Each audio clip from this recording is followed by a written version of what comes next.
controversy, Pope Leo, speaking to a group of pilgrims from Tuscany, mentioned the, quote, prophet of the Tuscan and Italian Church, Don Lorenzo Milani. Somebody Pope Francis idolized. Milani had a bad reputation of, let's just say, predator behavior with young boys. The articles in his writings that were so graphic that I can't read them to you probably on your radio station. When we're talking about the kind of antics that would give the North American Man-Boy Love Association pause, we use prudential judgment here, but they are graphic to the point where Cardinal Fernandez in his infamous writings would have said, I can't write this. I'm praying, naively maybe, but I'm praying Leo simply didn't look into the matter, didn't do his homework. They were not published widely outside of Italy. And that's why some could give the Pope a pass. By the way, my name is Joe McLean. I host a radio program called A Catholic Take, where we look at the world through a Catholic lens. I'd love for you to hang out with us. If you like it, give it a thumbs up and let us know what you think in the comments below. I saw that there's this article over the Catholic Conclave blog post, and it talks about how back on October the 11th, Pope Leo gave an address to pilgrims from the Diocese of Tuscany. And let me just read what he said here, because I think it's important and I want to get your comment on this. It says, "Dear friends, some of the urgent pastoral and social matters on which I have wished to dwell, albeit in different ways, and according to different priorities, affect all the local churches and call every one of our Christian communities to a reawakening of evangelization and a discernment on the forms of ecclesial presence in their territory. Don Lorenzo Milani, prophet of the Tuscan and Italian Church, whom Pope Francis defined as a witness and interpreter of social and economic transformation, had as his motto, I care. That is, it matters to me. I'm interested. It is close to my heart. I urge you not to be passive and to do your part to shape the face of a church that cares about people's lives and especially the poorest." So, holding up Don Lorenzo as a model of virtue, it would seem Pope Francis was sure to do that. In fact, Pope Francis visited his grave back in 2017, wanting to make Don Lorenzo really the model of all priests, which was extremely concerning considering the reputation the man had dying in 1967 prior to his death of his homosexual predator behavior, especially with young minors. Joining us now to talk about that is Dr. Anthony Stein. Dr. Stein, do we have you? I think so. I think I was muted on my end. Praise be to God. We're glad to have you on there. It's Friday, so we get a pass. It's Friday. So everything goes crazy on Fridays, but glad you're here. I'm just going to say this. I want to get your comment here, but I'm praying, naively maybe, but I'm praying that Leo simply didn't look into the matter, didn't do his homework, didn't care to look at the receipts to know what the reputation of this man. But what say you? That depends. There are two things of concern here. The first is the predator priest angle, rightly so to be concerned about. And the second is his Marxism.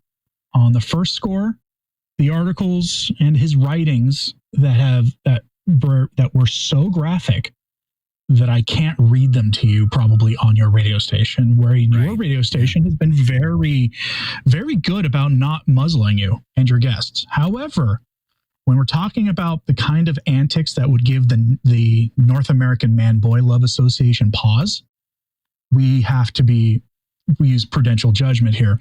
But they are graphic to the point where Cardinal Fernandez in his infamous writings would have said, I can't write this. Okay, so this is the kind of stuff that you would have found in some homosexual version of like the letters in the Playboy section, if you remember that trash from any misbegotten youth.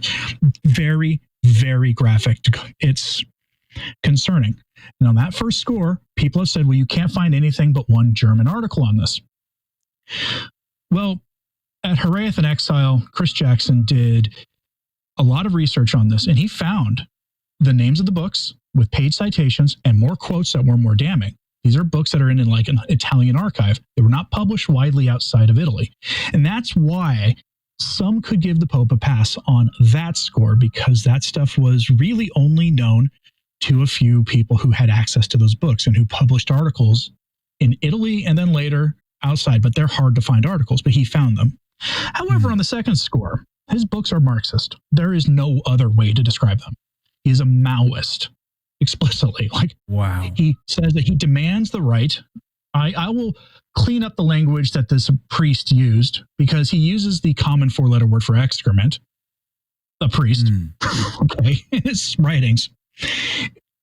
In the Hereth in Exile blog, or Substack, he writes the following. He says, as if this, the pedo-sodomy wasn't bad enough, Milani was a Marxist. His political radicalism was not the passing enthusiasm of a young priest. It became his creed. He denounced private property as a form of theft and praised class struggle as the true path of redemption. In his writings and sermons, he echoed the rhetoric of the Italian Communist Party more faithfully than that of the gospel. The poor must fight the rich, he declared, as though envy were a sacrament and resentment a beatitude. A direct quote of that is, I demand the right to be allowed to say that the poor can and should also fight the rich. Per Katholisches, a German website, quote, in 1952, Don Milani described what comes from Catholic action as excrement, that of Pope Pius XII as excrement, and also that of Alcide de Gasperi as excrement, who was then chairman of the Christian Democratic Party and Italian prime minister. Now, for those who don't know, after World War II, Italy nearly became communist. Yeah. It was through the actions of Pius XII and Catholics in Italy that they formed the Christian Democratic Party, and they saved Italy from communism. And that is what he's talking about here. That this priest believed that the church, or that Italy should have been communist. It's in his writings. Further, in so doing, if you read what Pius XII, Pius XI had to say, and Leo XIII had to say on socialism, you cannot be a Catholic and a socialist. You can't, because you are then serving two gods, the God of the state, and of course, you're trying to serve the God of creation. You can't do that, because a communist, a socialist of any stripe, really, including a democratic socialist, turns the state into God. It seizes functions for itself that do not belong to it. It's explicit in the teachings of the popes. Even like for all the critiques that some of traditionalists offer about the post-conciliar popes, through Benedict XVI, it was unequivocal. John Paul II didn't have anything good to say about communism, obviously. Neither did Benedict XVI or their predecessors. It was consistent. But he goes on to say, Milani replaced the language of sin and grace with that of oppression and liberation, recasting Christ as a social reformer whose mission was not to save souls, but to rearrange society. It was theology rewritten in the grammar of Marx, where heaven became equality and salvation meant the leveling of all hierarchy. In Milani's world, the cross was no longer the ladder to eternity, but the banner of revolution. And for some of us, I will tell you, it rings familiar in the words of prelates in Rome, all the way up to the Pope. When they talk about the gospel, it's always included to make a better world.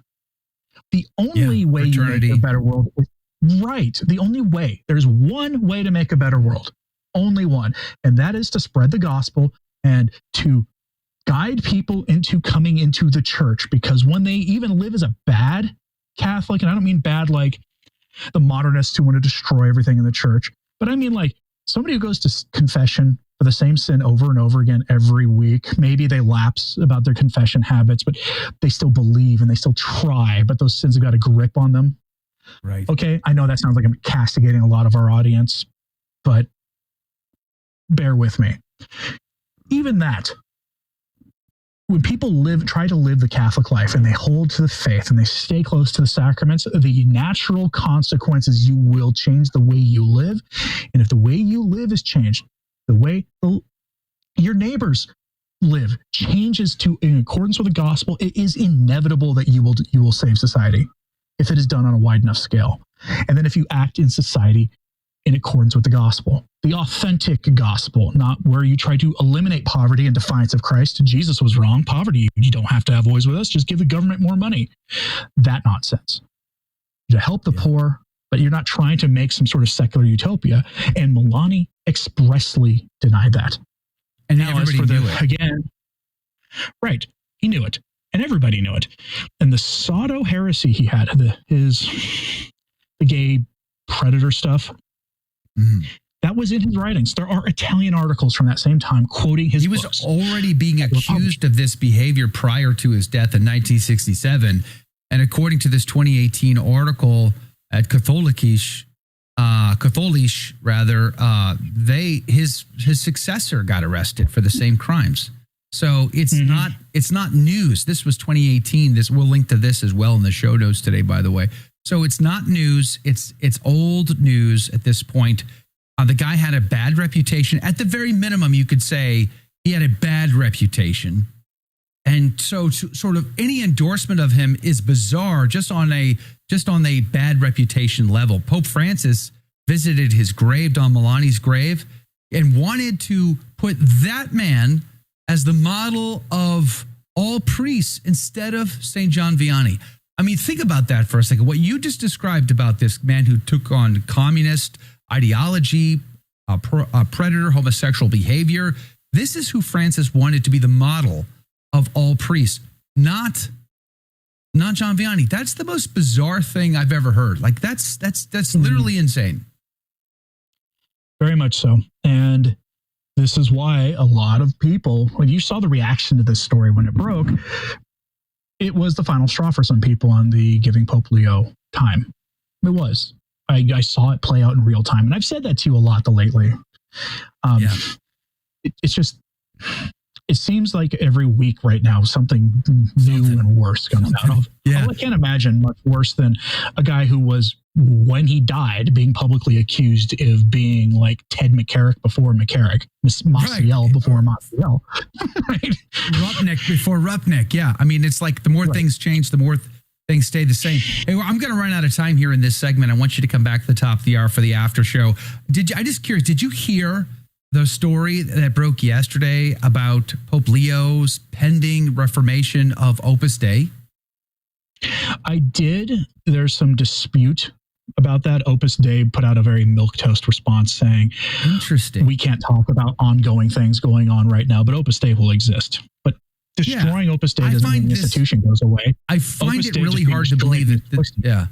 I find it hard to believe that this is the case, but I kind of want to get into that a little bit in the after show today, if we can, because the article suggests they're going to be broken up into 3 parts, which is very, very fascinating to me. So maybe we can cover a little bit of that in the after show, the live video stream. Did you like that video? It's okay. You can admit it. It's perfectly fine. Hey, we cover the big stories of our day, from inside the church to outside the church to all points in between, and we do it from a Catholic perspective. It's called A Catholic Take. It's a radio program Monday through Friday. We live stream it right here on this channel, by the way, so make sure to subscribe, like, and share. We would be very grateful to you. And don't forget, you're going to want to watch this video right here because you don't want to miss anything.